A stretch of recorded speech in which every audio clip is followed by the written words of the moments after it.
show me what you're providing in the self-contained environment that's helping this child learn, and I could probably show you how we could do that in an inclusive setting. That's the philosophy that has driven Tom Udell's almost 30-year career in early childhood education. His passion for including kids with disabilities. Welcome to Within These Halls, an exploration of the work and people at the Research Institute at Western Oregon University. Tom Udell has spent most of that career at TRI, back then known as Teaching Research, and he now serves as the director of TRI's Center on Early Learning.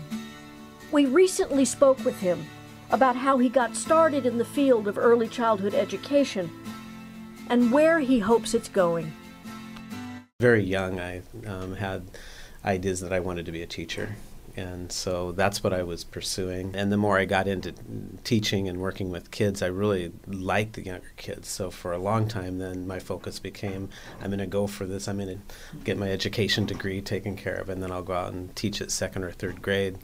And then the opportunities at Teaching Research came up, where I was working with preschoolers primarily in the Child Development Center, and just got really intrigued with the amazing amount of brain development, the amazing amount that young kids learn in such a short period of time compared to any other time in your life, how much that could be influenced, and how in lots of places it seemed like people underestimated that, or they didn't think of people that worked with young kids as professionals. It's like when you get to first grade, then they'll start learning. And I was realizing by the time they get to first grade, they've learned so much and have the total foundation for learning is like already established, it seemed like. And they just learned so quickly and so many different things, and there were so many possibilities of things to do with them. It just kind of became exciting. So that's how Tom Udell became drawn to the field of early childhood education. But what about the focus of serving all kids, including those with special needs? Environment that's pretty much where you'd find typically developing kids, a preschool, a Head Start or something. Given that you're making the appropriate accommodations for the child, any child could be served in those settings with their peers. And it really gets down to be the balance of, what you think those appropriate accommodations are, and what accommodations you're able to make. So you're saying, okay, why couldn't you meet the child's education needs alongside his peers if you were making all the appropriate accommodations that he needed to learn? And so my challenge was always, show me what you're providing in the self-contained environment that's helping this child learn, and I could probably show you how we could do that in an inclusive setting. And then he gets to be around peers. And with preschool kids, the biggest difference that I see of kids that are in a self-contained setting, or they're with other kids with disabilities and not with their typically developing peers, is that most of the interactions that the child is experiencing is coming from the adults that are trained to work with them in the environment. And there's only so much adult time to spread across kids. And so in an inclusive setting, what I always saw is the kids were interacting with each other, and that kids would be bold at interacting with any other child, given that they were introduced to them well and supported, and the adults were supportive of what was going on. The kids would interact with each other. So a child that was maybe had some severe motor development and used a wheelchair to move around and maybe limited ability to move, some of the other kids were coming up and putting toys on their wheelchair tray and talking to them and getting them to smile and talking with them and having them move things around. And they weren't having to wait for an adult to come do that. They were getting those kinds of interactions anyway. I mean, it'd be a sad thing to tell a family, yeah, your child can't be included.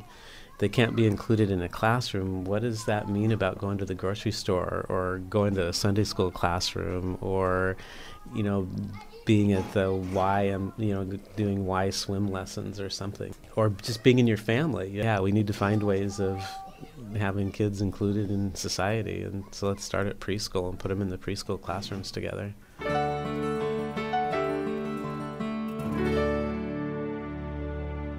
Young man, or maybe not so young, depending on your perspective. developmentally disabled, and he has a support person that goes work with him while he does some jobs around campus. And so he comes through our building, and before he goes to work shredding papers and doing some office work, he comes by and tells everybody hi.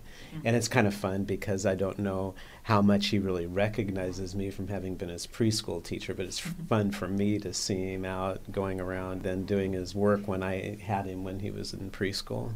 It was right at a time where we were just beginning to transition kids into being in inclusive environments. And then to see him now still out in the community and being part of the community, it's kind of cool. There's still a lot of variation in the quality and the amount of attention that there really is to, education and development within early childhood programs. We don't have universal preschool. We don't have preschool for all kids as part of our public school system. Most early childhood programs are either Head Start, federally funded, preschool programs, or they're small businesses and kids are in people's homes, and it's a child care provider doing it as a small business or a center-based child care program. But there are a whole variety, and there's not any universal, preschool available to kids, so the quality really varies. And one of the things that we know that's foundational to then being able to meet the needs of a child that has a disability is just making sure that there's a base high-quality program there for the child to be in.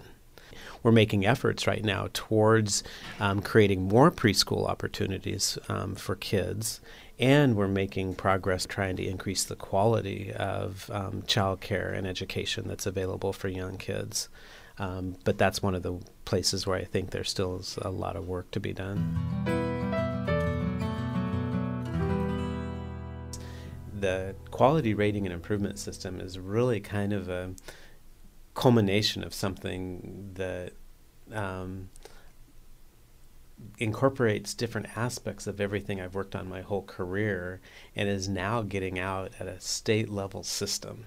So I think it's kind of cool to have been involved in a state level system that's built into the infrastructure in the early learning system in the state, and seems to be continuing to be built in more and more into the infrastructure, and it feels like it's something that's here to stay. And having helped create the foundation of that's pretty cool.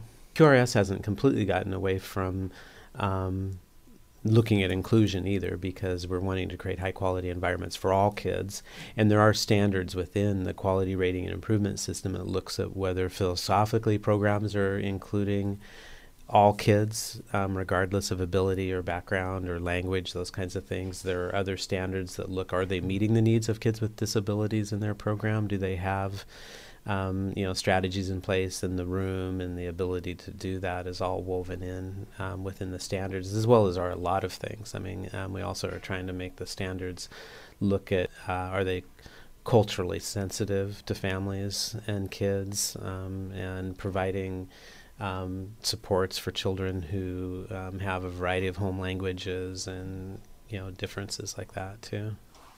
Some of the work that we did around inclusion and some of the curriculum materials that we developed, we have a curriculum that we continue to use that was developed over a 15-year period of time that it got to be very involved with and got to contribute to in lots of significant ways, and it's still available and out there, and we can train people in it and stuff, and it's gotten great feedback on how it's changed people's practices and how they're not only doing higher quality just general care and education for young kids, but they're also seeing ways of including kids with disabilities because of it.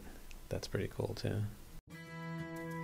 It's really exciting to be working either in providing training or within our quality rating and improvement system when a preschool teacher or a child care provider or a family child care provider comes back to us and just says, thank you, this really helped.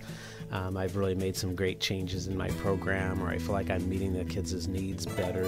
And thank you, this was really supportive or really helpful. And so it's really cool when they come back and say that they've made changes because of the work that we've done, that they've made changes that are going to affect kids because of the work that we've done. Tom Udell is a 2016 recipient of the Lynne Angland Award presented by the Oregon Early Learning Division. The award recognizes people and organizations who improve safety, quality, affordability, and access to child care in Oregon. It's easy to see why Tom received such an honor. This has been Within These Halls, a production of the Research Institute at Western Oregon University. For more information about TRI, go to triwou.org.